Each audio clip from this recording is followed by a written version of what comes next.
Good evening. इस video में हम बात करेंगे HPPWD डिवीज़न मंडी, सुंदरनगर, गोहर, सिराज, करसोग, नेरचौक, थलौट में निकली हुई मल्टीटास्क वर्कर की वैकेंसीज़ के बारे में।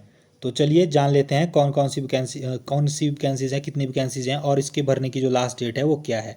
तो एग्जीक्यूटिव इंजीनियर जो मंडी डिवीज़न में वैकेंसी निकली है उसके लिए आपको बिफोर 6/6/2022 से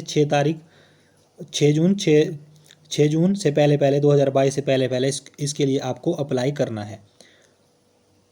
मंडी 2 की बात करें, name of division Mandi second की बात करें तो टोटल जो है 57 पोस्ट इसमें अलॉट हुई हैं, जिसमें कि कोटली के लिए 20 हैं और मंडी 4 के लिए 37 है। तो टोटल 57 पोस्ट हो गई है। सुंदरनगर की बात करें तो सुंदरनगर के लिए 84 पोस्ट अलॉट हुई है, जिसमें कि सुकेत के लिए 29 है, देहर के लिए 26 है, निहरी के लिए 25 और कांगू के लिए 4 है। टोटल 84 होगी। गोहर की बात करें, गोहर के लिए 83 अलॉट हुई है, जिसमें से कि गोहर के लिए 50 है, धनोटू के लिए 33 हैं और जंजैहली धनोटू के लिए 33 हैं। तो ये 83 पोस्ट होगी। सिराज की बात करें, सिराज के लिए 151 पोस्ट अलॉट हैं, जिसमें से कि जंजैहली के लिए 60 हैं, बगसैड के लिए 45 हैं, छतरी के लिए 46 हैं। तो ये टोटल 151 पोस्ट हो गई।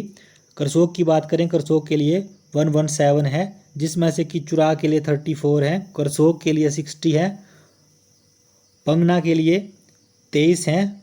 तो टोटल 117 पोस्टें हो गई। नेरचौक की बात करें, नेरचौक के लिए 67 है, जिसमें कि चक्कर के लिए 35 हैं, रिवाल्सर के लिए 32 हैं।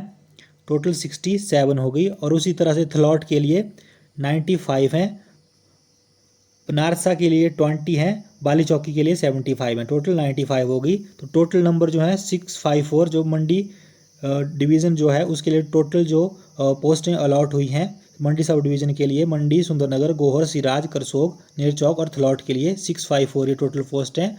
और इसके लिए एलिजिबिलिटी क्राइटेरिया वही रहेगा जैसा कि आपको पता है, कैंडिडेट बोनाफाइड हिमाचली होना चाहिए और परिवार में आपका कोई भी सदस्य सरकारी या अर्ध सरकारी नौकरी में नहीं होना चाहिए। और इसके लिए आपका मिडिल स्टैंडर्ड पास होना, 8th पास होना अनिवार्य है।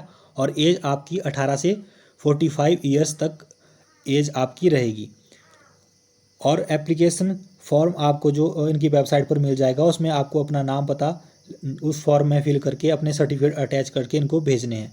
सर्टिफिकेट की बात करें तो आपका आधार कार्ड आपका आइडेंटिटी प्रूफ रहेगा। आप एज ऑफ सर्टिफिकेट के लिए वही यूज हो जाएगा, या फिर आपका मिडिल स्टैंडर्ड का सर्टिफिकेट और बोनाफाइड का सर्टिफिकेट।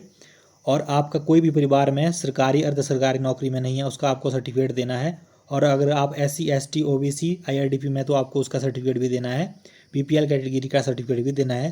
तो जिनके पास भी ये एजुकेशनल क्वालिफिकेशन है और जो ये क्राइटेरिया फुलफिल करते हैं वो इसके लिए अप्लाई कर सकते हैं। और सिलेक्शन जो है आपकी कमेटी आपका चयन करेगी और आपका चयन 10 मार्क्स के आधार पर किया जाएगा।